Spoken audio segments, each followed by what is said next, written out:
जी, क्यों आप नाक कटवा रही हो? बहू का अभी विधि घर को बहुत समझदारी से संभाल लिया था। अब तो अरविंद की भी नौकरी लग चुकी थी, इसलिए फाइनेंशियल प्रॉब्लम भी खत्म हो चुकी थी। दोनों भाई मिल करके इतने तो कर ही लेते थे कि परिवार हंसी खुशी से चल सके और इसके अलावा सेविंग भी हो सके। पर शोभना जी की एक आदत विधि को समझ में नहीं आती थी।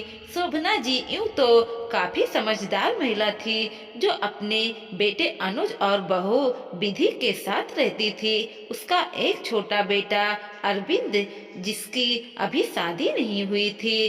अनुज और विधि की शादी को अभी फिलहाल 2 साल ही हुए हैं, पर विधि ने अपनी समझदारी से घर में अपनी जगह बना ली थी। विधि ने अपनी ससुर जी को तो नहीं देखा था, क्योंकि उसकी शादी से पहले ही उनका देहांत हो चुका था। अनुज ने ही अपने पिता के देहांत के बाद पूरे परिवार को संभाला था। अब भी किसी रिश्तेदार या पड़ोसी के घर पर कोई प्रोग्राम होता तो विधि अच्छा ही लेने की कोशिश करती, लेकिन शोभना जी को वह जरूरत से ज्यादा ही लगता, जबकि विधि कोई खास ज्यादा खर्चा भी नहीं करती थी। कई बार तो वो अगर साड़ी का लेन देन करना होता तो अपने पास से ही कर देती थी, अलग से खरीद कर नहीं लाती थी। पर लेन देन करने से पहले वो शोभना जी को जरूर बता देती थी। कुछ दिन पहले पड़ोस में रहने वाले पाठक जी की बेटी राम्या की शादी थी। वह बचपन से ही अनुज और अरविंद के साथ खेल कर बड़ी हुई थी, इसलिए अनुज और अरविंद ने कहा कि उसके लिए कन्यादान में शगुन अच्छे से देना, क्योंकि वह बचपन से हमारे साथ ही बड़ी हुई है, इसलिए हमारी बहन समान है। शोभना जी ने कहा, कन्यादान में उसे साड़ी और नगद रुपए दे देंगे। अरविंद ने कहा, ठीक है माँ, आप देख लेना और किसी चीज की जरूरत हो तो बता देना।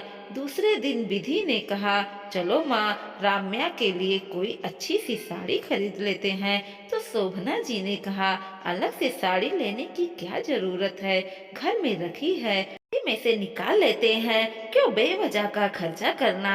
लेकिन अनुज जी ने तो कहा था कि राम्या के लिए कोई ढंग की हैवी सी साड़ी ले लेना। शोभना जी ने कहा, कोई बात नहीं, मैं संभाल लूंगी, मैं मेरे पास से साड़ी निकाल कर दे दूंगी। विधि ने सोचा माँ के पास कई साड़ियाँ हैं तो उसमें में से निकाल कर दे देगी, इसलिए उसे ज्यादा बात करना ठीक नहीं समझा। शादी वाले दिन सब लोग तैयार होकर गार्डन के लिए गए। शोभना जी ने कन्यादान के लिए साड़ी और शगुन के पैसे अपने पास रख लिए। शोभना जी ने साड़ी खुद निकाल कर के पैक की थी, इसलिए साड़ी किसी ने देखी नहीं। वहां पहुंच करके अनुज ने कहा, माँ, पहले कन्यादान आते हैं, उसके बाद फ्री होकर के लोगों से मिलते हैं। शोभना जी ने कहा, ठीक है, और मैं विधि जाकर साड़ी दे आते हैं, तुम लोग यहाँ अंकल की हेल्प करवाओ। कहकर शोभना जी ने विधि दोनों कन्यादान देने चले गए। वहां जाकर जब बैग में से शोभना जी ने कन्यादान की साड़ी निकाल कर देने लगी, तो सभी साड़ी को देखकर विधि को बहुत शर्मिंदा महसूस हुआ।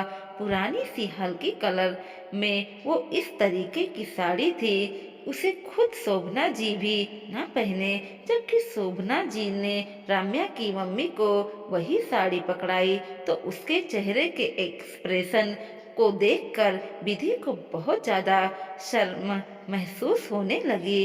वह खड़ी एक आंटी तो धीरे से कह भी दिया, बेचारी शोभना जी भी क्या करे, बेटे बहू हैं, देने वाले तो अब पति होते तो अपनी तरफ से कुछ अच्छा देते, यह बेचारी तो बेटे बहू पर हर चीज के लिए मोहताज हो चुकी है। ये बात विधि ने सुन ली। सच में इतना बुरा लगा कि विधि की फिर कुछ पैसे बचने के चक्कर में इतना कुछ सुनना पड़ गया। उसे अपने आप पर गुस्सा भी आया कि काश वो घर पर ही उस साड़ी को देख लेती।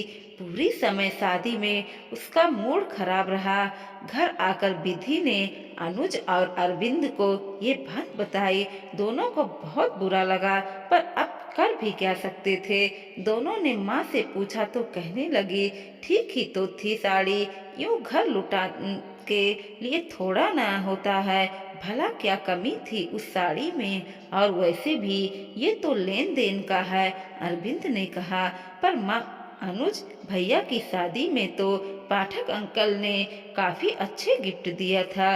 अगर लेने का देना है तो कम से कम ढंग का देते। उन्हें भी तो ढंग का ही दिया था। अरे तुम क्या जानो इस लेन देन को, तुम अभी बच्चे हो, चुप रहो। तुमने मुझे ज्यादा दुनिया देखी है क्या? शोभना जी नाराज होकर बोली। अनुज ने बात बढ़ाना ठीक नहीं समझा और अरविंद को इशारे से चुप करा दिया। लेकिन उस दिन के बाद से जब भी कोई लेन देन का काम होता, अनुज, विधि और अरविंद अपने आप उस चीज को संभाल लेते। हालांकि शोभना जी कई बार कह चुकी थी कि लेन देन में समझदारी रखो, घर लुटाने के लिए नहीं होता। लेकिन अब इसका जवाब खुद अनुज और अरविंद ही दे देते कि माँ माना कि घर लुटाने के लिए नहीं होता, इसलिए लेन देन में समझदारी रखो, पर काम से कम इस तरह भी मत करो कि शर्म से सर ही झुक जाए। दोस्तों, वीडियो पसंद आया हो तो लाइक कीजिएगा, शेयर कीजिएगा और सब्सक्राइब भी कीजिएगा और देखते रहिए कोमल मोटिवेशनल 2.0।